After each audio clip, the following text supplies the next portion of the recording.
Cobb, arrest this man and get him out of here! Under operating procedures governing the release of nuclear weapons, we cannot launch our missiles unless both you and I agree. Cobb, what are you waiting for? I'm gonna need a light. If you touch me again, I'll kill you. When all of a sudden his phone rang. His girlfriend killed herself tonight. Huh? Is that a coincidence? No, because the same girl who I came downtown to see was dead too. That's because they're the same person.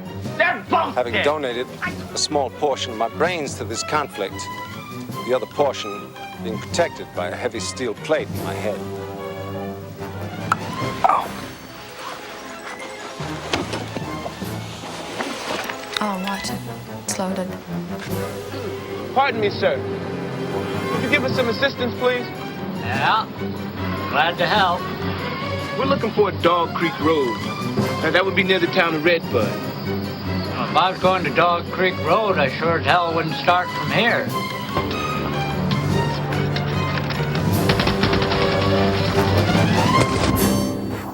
More violence. Yes, Sorry. always with the violencia. Yeah. So we're back. We are. A little worse for the wear. Well, I'm better for the wear than I was last week. That's for sure. If you're noticing, You may Tom's- tell I sound like Mercedes McCambridge. He's got that Soul Train kind of voice going There you on go.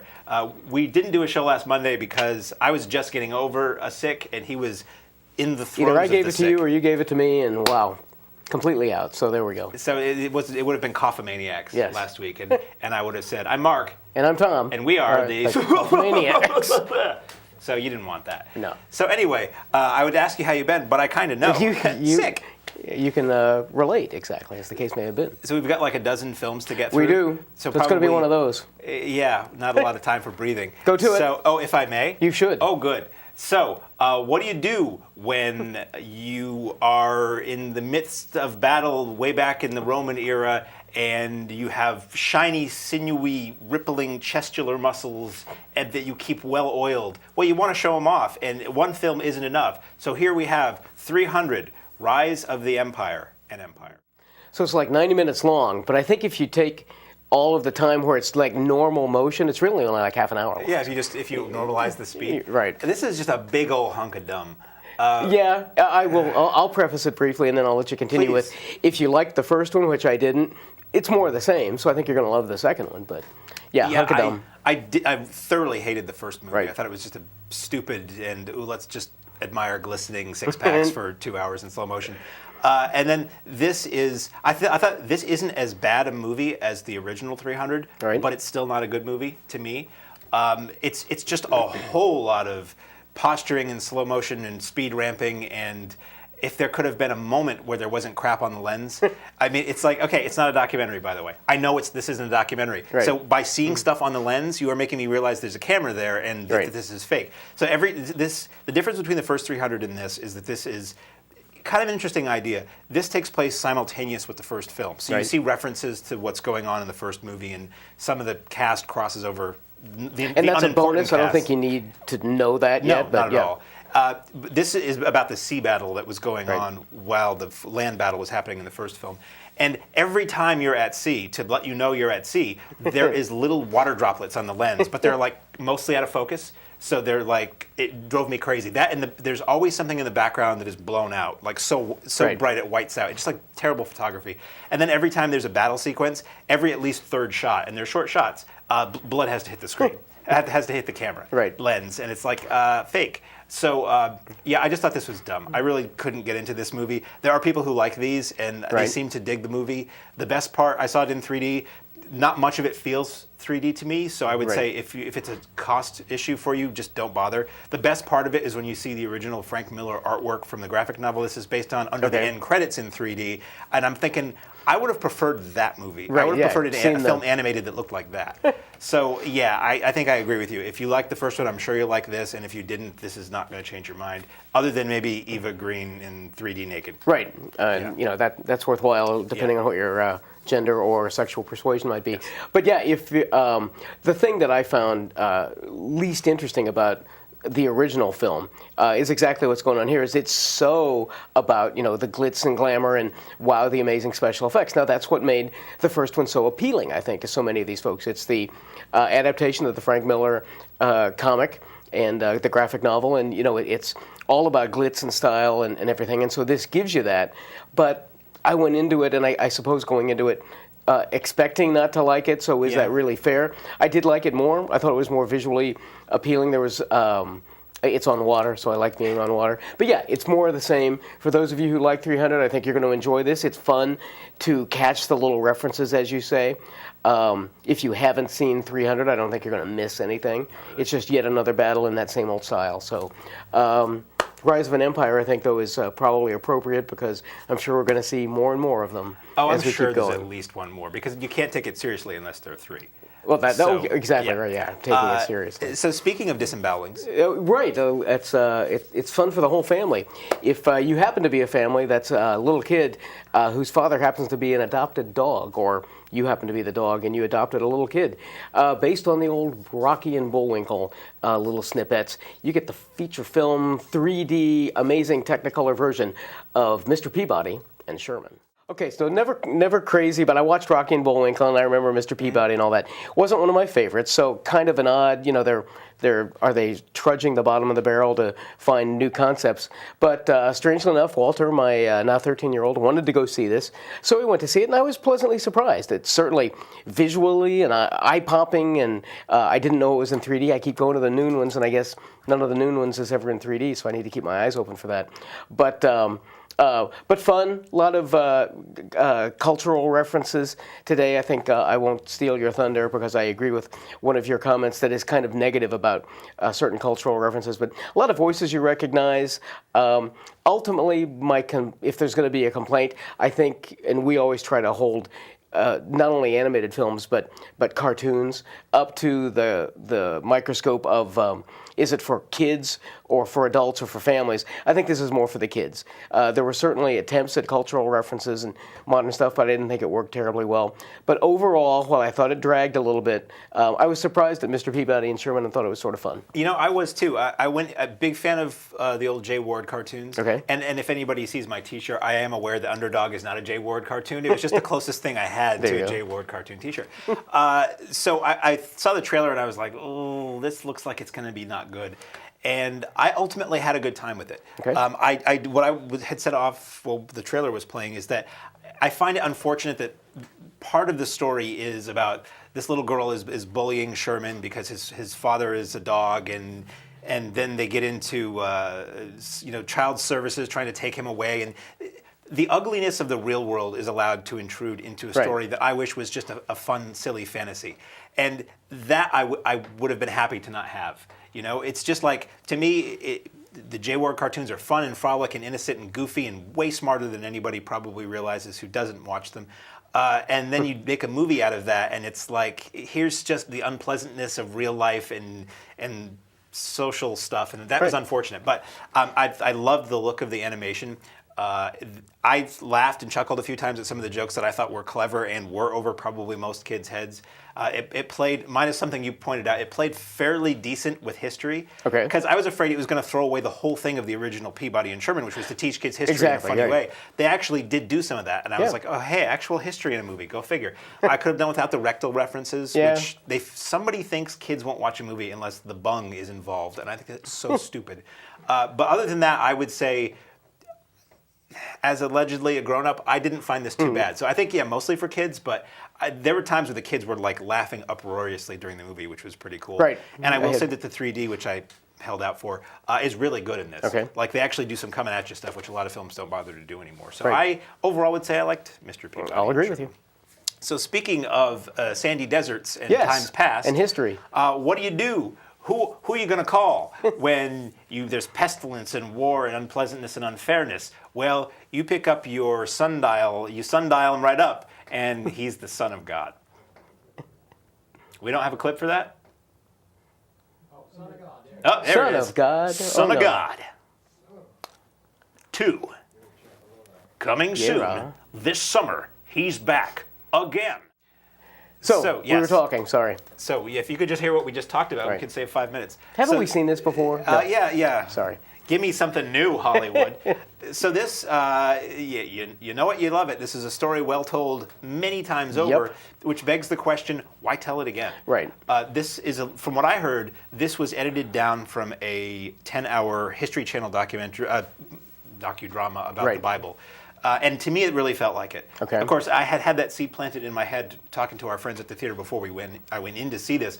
But it feels very much like a highlights for kids version. This is like Jesus' greatest hits. Okay. It's really choppy. It's like he shows up and he does this thing in a miracle, and then he moves on to the next thing. And if you're not well steeped in all the details of this, like me, I mean, you know the story, but I'm not deeply steeped in it. I was like, well, who's this person, and why is that important, and why should this be really a grave situation right now? And Right. a lot of it didn't make a lot of sense to me. I think this is literally preaching to the choir movie. When I went, it was a lot of older folks, and it's great to have a film that caters to that audience because Right. there's very little most of the time, and everybody seemed to be into it. But for me, it just felt like, again, I mean, I'm watching this and I'm thinking, a lot of these lessons would be really well told if they, this is weird, updated the story. But if you told a story that followed all of this stuff but set it in the modern day. Right. And that's did not something I've seen. There's a movie called Jesus of Montreal that was done Right. Okay. back in the 90s or late 80s that kind of does that, which I thought was a really good movie because it's like, yes, all this stuff happened way back when, but how does it apply to now? Right. Well, a lot of it directly can be applied to Sure. right now. So I didn't see a lot of point to this. Co-produced by Roma Downey from Touched by an Angel, Right. who has had some work done and frankly looks You like she's think? wearing a rubber pullover Roma Downey mask. And as I was saying off air, it's like, man, Jesus' mother looks real good and has a lot of makeup on compared Right. to all these other dirtbags walking around there.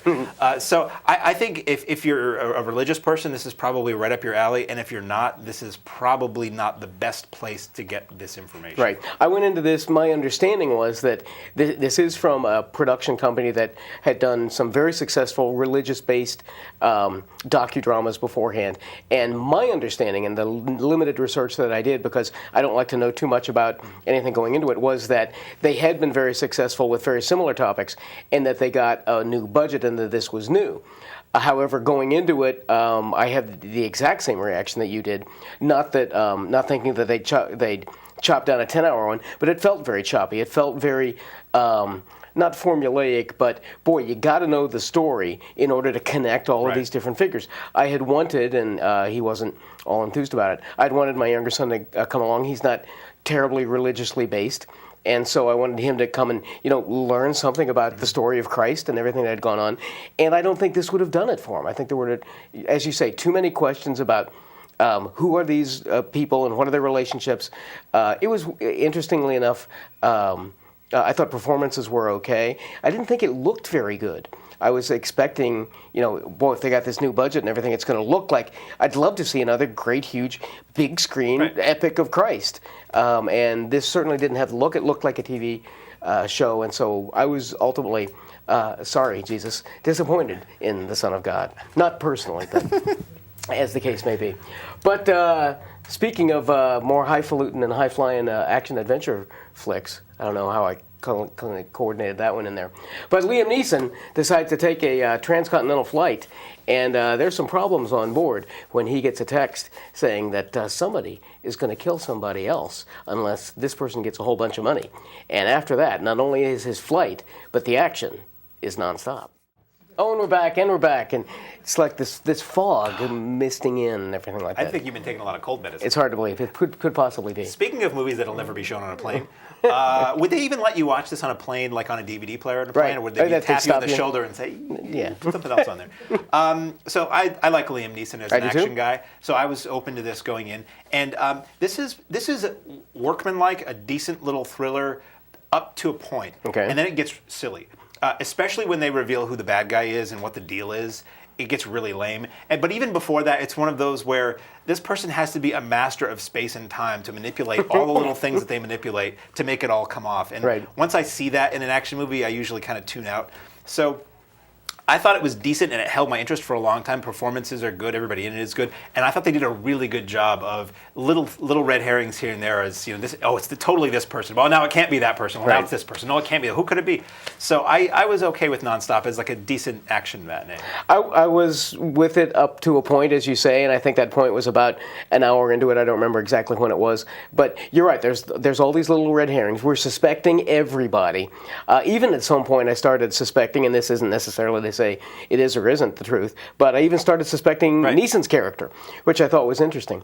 But then you're right. It's strange credulity with how this person who is texting him can control everything so perfectly and time stuff so right and almost know, because it's fun because the guy texts and says, somebody's going to die in 20 minutes if you don't pay me. And then it's unique the way the character dies because it might not be directly the fault of whoever is texting him, blah, blah, blah. So that kept me going for a while. But you're right. At the end, it got just so silly. We're suspecting everybody. There's this strange subplot for Neeson's character about his daughter, and there's some weird backstory about his daughter that we don't want to go into right now. But I just, like you say, it's kind of in many respects like with Mr. Peabody and Sherman. Forget about that stuff. Just make it an action flick. Right. Because it did get, I think, pretty silly toward the last half hour with all of the things that are going on, and particularly at the very end. Don't know if it ends happily or not. They may all crash. But how they tied up a lot of loose ends. So I think this is going to be a lot of fun, particularly on video. Again, I'm less demanding and less critical usually on stuff on video because all I have to do is pop it in my player. I was expecting more from this, but it was still a fun time. And I like Neeson. On video, you could like rent Passenger 57 and what was the Jodie Foster Strangely enough, movie? I actually have it. Which the Jodie Foster? Red Eye? Yeah, Red Eye. Yeah, Red okay. Eye. There's another Jodie Foster movie. It was at Flight Plan, something like that, Oh, where right, she's Flight a Plan 2. stewardess. So you could have like this whole festival of airborne action of bad movies. stuff going on in the You airplanes. have Passenger 57 at home? Yes, I do. It's actually sitting there ready to be watched. Wesley Snipes is out of jail, isn't he? Yeah, Hey, he's in the Wesley. new the Expendables movie. Oh, that's right. Everybody and his brothers on. Yeah. Oh, he got me started on the Expendables. Oh, movie. baby. Forget about it. Oh, baby, it's right over your shoulder. Yeah. So we thank our friends at Keene Cinemas for Yes. providing us with these films and for the fine conversation that we engage in before and after the films. Some of the reactions when I'll walk in, they'll say, hey, what you seeing? And I'll tell them, and they'll go, oh, you We poor have to Ben. see everything. Yeah, Sorry, hey, guys. I wound up liking a lot of it. So, and then we move on to thanking our friends at Video Headquarters for that which most of which we are about to discuss now. Yes, for that which we're about to receive, since we were talking about Exactly. Son of God. Anyway. So, as you say, you give your thanks and you say grace because, hey, it's time for another Hunger Games movie, and I'm not going to beat around the bush any longer. Here's the trailer for Hunger Games 2. So, not going to see any of these anymore, I bet. No, they're just going to. Yeah, they're going to stop after 2. I Two think. and out, right? Yeah, right. So, I don't really actually have a lot to say about this. Funny enough, I mean, if you've seen the first one and you like these, you're going to want to see the rest of them. I don't know if I would say I liked this better than the first one. I might actually have liked this film better than the first Hunger Games. It still takes a really long time to get to the, wait for it, titular Hunger Games because it's like an hour and a half until you actually get to the games because it's the fallout from what happened in the first movie and the ramp up to how and why Katniss is the Jennifer Lawrence character goes back in again. Just when she thought she was out, Right, they drag her back in. And it's actually interesting because it's sort of like a tournament of champions in this film. And I liked that once it gets to the games, it's not the same scenario as the first time. Right. And I'm not going to bother to get into what the scenario is, but it's cool that it's different. The things that they come up with to try to thwart the players is kind of cool and interesting. Right. And where the story goes, I did not. So I haven't read the books. Right. I did not see coming, and so that makes me look forward to the third film. I still would not say I'm much of a fan of these movies. I still say Battle Royale was great when they made it a decade ago, and I don't think these are better. Excuse me. But if you're into this sort of thing, surprisingly not explicit in its violence, considering the first film was about kids killing kids. And I noticed when I saw this, they always cut away before, if somebody's going to get shivved or something, you never see it on screen. So I guess technically this is fine for kids. I still wouldn't really put a little kid in front of something like this. Right. But it was interesting. Just be aware that it's long. And Right. It takes a while to get to the action. Yeah, it's long. It does take a while to get to it. This one clearly playing to the fans of this trilogy series, of which I am unfamiliar as well. I have to say that I think I like this one significantly more than the first one. I thought the first one was silly in its kind of over the top depiction of the state and how it controls everything and the television show. I think these mean a lot more for younger viewers who have not seen a lot of depictions of an oppressive government. Right. When you've seen that done a lot of times before and you see it in this, you're just like, oh, that's kind of a cartoony way to say this is an oppressive government. Right. I think the style took a while to get underway. It was very shaky cam, the first one. So I enjoyed, and I'm not trying to compare these to the Harry Potters, which I think are on a significantly higher level in caliber and production value and everything. But this one is a darker one. This takes these characters who, unfortunately were struggling for their lives to try to feed themselves and their families. And now that they've succeeded, they realize what a tangled web they've woven for themselves. And so I enjoyed that aspect of it. It's filled with some terrific supporting roles. Woody Harrelson is wonderful in it. I like all those roles. Interesting to see what they do with the late, great Philip Seymour Hoffman's character, who was a kind of a surprise at the end. I agree with you that I wasn't expecting some of the twists and turns that they gave us, and so it'll be interesting to see what they do with that. I've heard various things, and we'll see about that. But ultimately, if you're a fan of the Hunger Games, I haven't heard from the fan base, like real screams and moans about how it's untrue to the book or what they've cut out, same as that you get with the Harry Potters and the Ender's Game. I haven't heard that necessarily, so I don't know if that's true. If it is, movies at CheshireTV.org, let us know. But yeah, I enjoyed this one, and I think I'm actually going to find myself looking forward to the third one. Well, speaking of looking forward, in order to look forward, we need to look to the past. Do we? You think so? Well, and we could take a look at a young girl who likes to spend her time holed up because she kind of has to, because she's in the midst of Nazi Germany, and you got to be careful, especially when you're looking for something to read, and you happen to be the book thief. So based on a very popular book, which, again, I had not read necessarily, but playing around with a little lozenge so I don't cough too much, and I'll just make silly noises. I was struck in the theater that this felt kind of lightweight. It felt like I think the term I used was a watercolor pastiche of the Nazi story. Yeah. And in seeing it the second time, because I did watch it again on video, first of all, I was reminded about how good Jeffrey Rush is. It's in many respects his film as much as it is hers. She's very good as well. And I really thought this got overlooked for a lot of different potential nods, be it supporting actor, cinematography. I mean, I thought it was wonderful looking. I was struck more so on reviewing this for video that, and this isn't a negative. This isn't a criticism of the film, I don't think. It's probably more criticism of either my expectation or how it was built up. As I was expecting this to be an important film that talked about the Nazi Holocaust and its effect on humanity from an adult perspective, and this is really, I think, a kid's film. I was struck even more so about how this felt like, and this is going to sound negative, but it's not an after-school special rendition of it. It was very well done, but didn't have the depth that I was looking for. When I went to see this, all I knew about it, I knew nothing about this movie other than the title and that it was a kids' movie, or I thought it was supposed to be a kids' movie. Right. And it starts off with this shot of above a train in the European countryside, and the voiceover narration says something to the effect of, "Everybody dies," and I'm like, "Whoa, what a great kids' movie this is going to be!" But I didn't know the subject matter.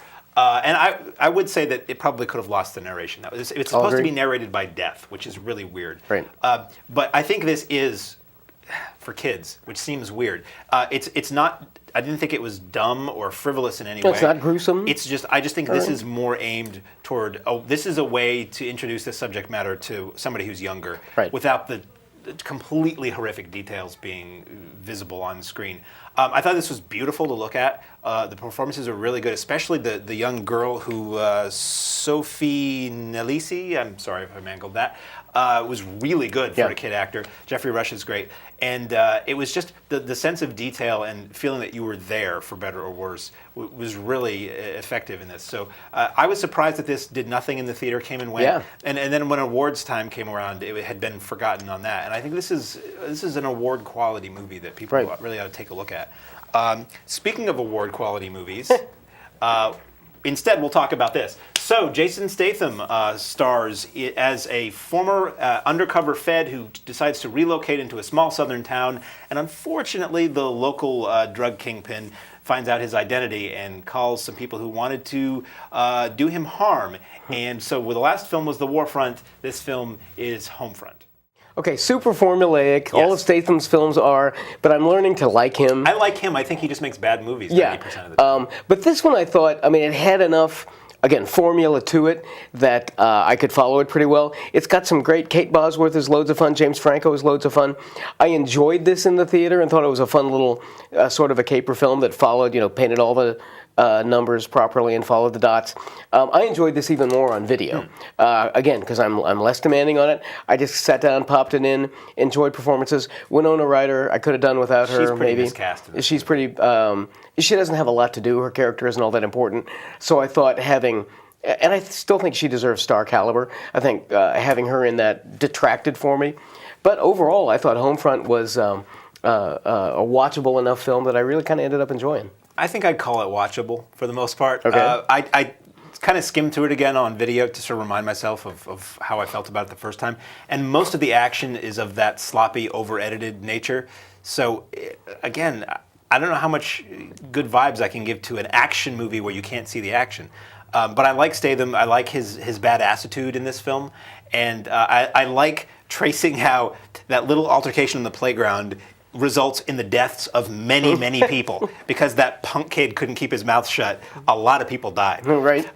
So this was originally going to be, it's written by Sylvester Stallone.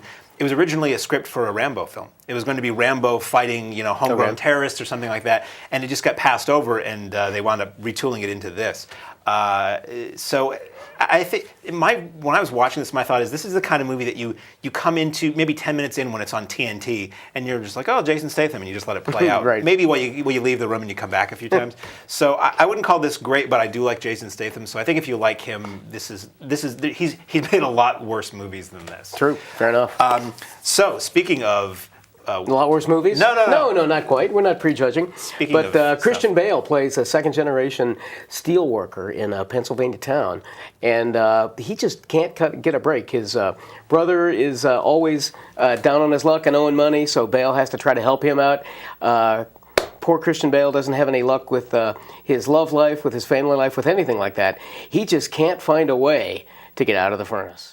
What a great cast. Yes, this is an incredibly grim movie. Sure is. This is not a smiling movie. Right. We were talking off air, like nothing we're talking about on video will bring a smile to your face unless you enjoy brutality, which this film has in abundance. Oh, yeah. Gritty, grim, really well shot. It makes you feel like you want to take a shower just because everybody's kind of gritty and grim. And I don't have a lot to say, but this is just really good. I mean, it's just very absorbing. The cast is amazing. A great sense of place. And I would say have a comedy ready after you watch this because it's not a smiling movie. I mean, I just can't. It's Sam Shepard, Zoe Saldana. Willem Dafoe is terrific. It opens with this just grisly, torturous scene with Woody Harrelson, whom I have decided he's one of my favorite villains of all time. He's terrific. Forrest Whitaker is in it, and Christian Bale and Casey Affleck. I was just bowled over at the star power and the performances of this.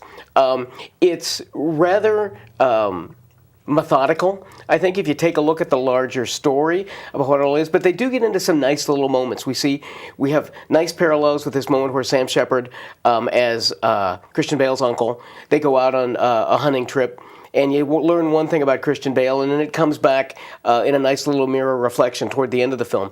So this is a real, almost contemplative, interesting film that looks at family and these two brothers, and it's purely a character-driven film with a lot of gore and brutality and bad language. But it's like an art house revenge movie. Yeah, and I knew very little about it, which is how I think you and I both enjoy going into them. And I ended up just really liking Out of the Frame. It's not a happy one. No. Don't be bringing your kids and grandma to come watch it, but just thought it was really well done. Not a Thanksgiving movie. That's true. Unless you're giving thanks that you're not living in Pennsylvania at that point. Yeah, exactly.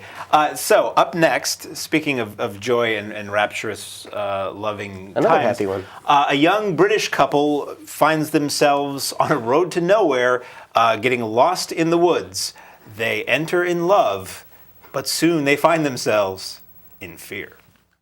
So this is the storyline: is that this couple goes to a remote hotel for a little weekend getaway before they meet some friends somewhere. And I like the premise. Sure. They just get lost. They just get lost driving in the woods in these rural, and they keep looping back, and they can't find their way out, and you can't get a cell phone signal, and then they think maybe somebody's messing with them, and it just keeps going to that effect. So I was with it up to a point, and then the point, I think another character is introduced into the story, and at that point it kind of got silly to me, and the camera work got kind of sloppy and bad, and I kind of stopped caring about it. But up to a point it was cool, because I've been lost on rural roads before, and in the days before cell phones and GPS, you could get kind of hosed, you know. But in this, this didn't quite work for me, unfortunately. You bring up the same point about the point at which this lost me, and I actually stopped watching it because it's about an hour into it. So I was a good way into it when we do end up meeting a third character that joins together with them. This isn't necessarily to give anything away about the intentions of the third character or whatever the case may be.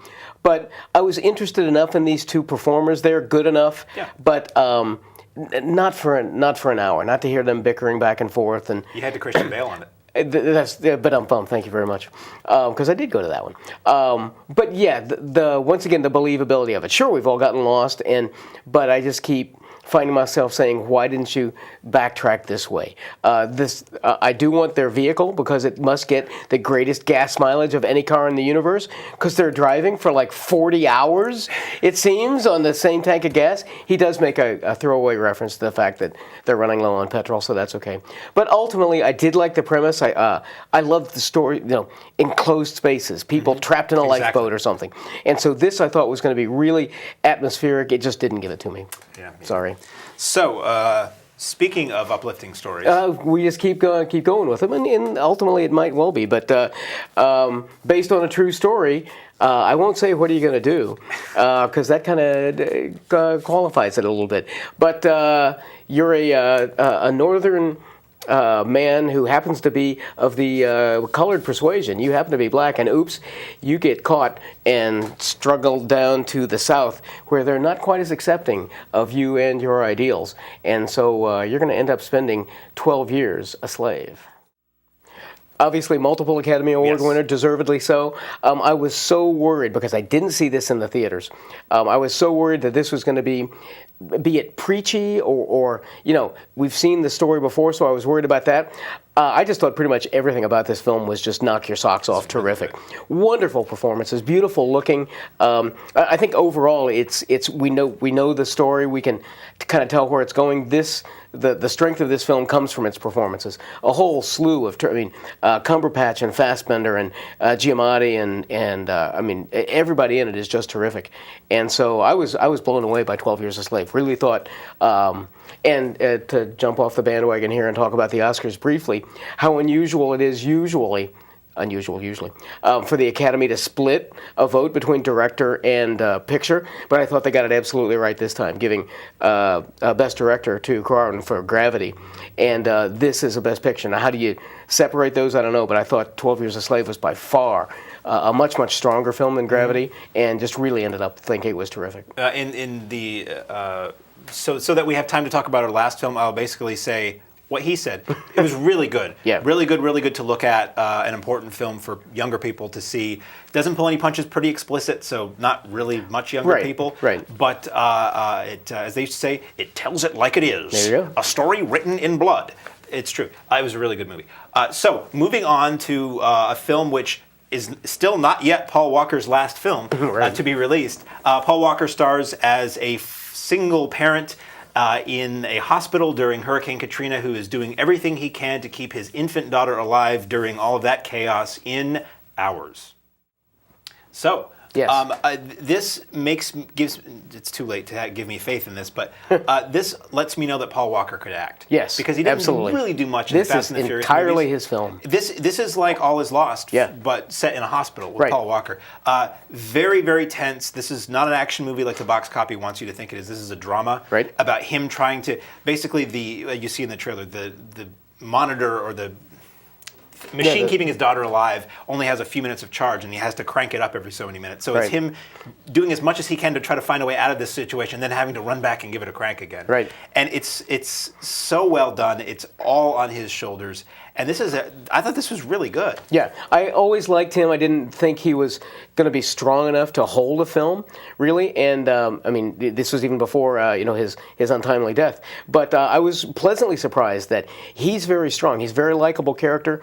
This strained credulity a little bit for me every now and then, but you got to give it that opportunity. It's this time where he's got to run back and forth on how much can he possibly do, and we're always putting ourselves in these character situations. What would we do? What would we need to have happen? And this is like a little over an hour and a half long, and it kept me going the whole time. I didn't know it was set during Katrina. I thought that was an interesting take, and Walker is unquestionably, I think he's going to be a loss, and I thought he was unquestionably strong enough to take this. I really enjoyed, as much as I can say, I enjoyed Hours. As opposed to The Hours, which is an entirely different movie. Yes, it certainly is. So, until next week, I'm Mark. I'm Tom. And we are the Cinemaniacs.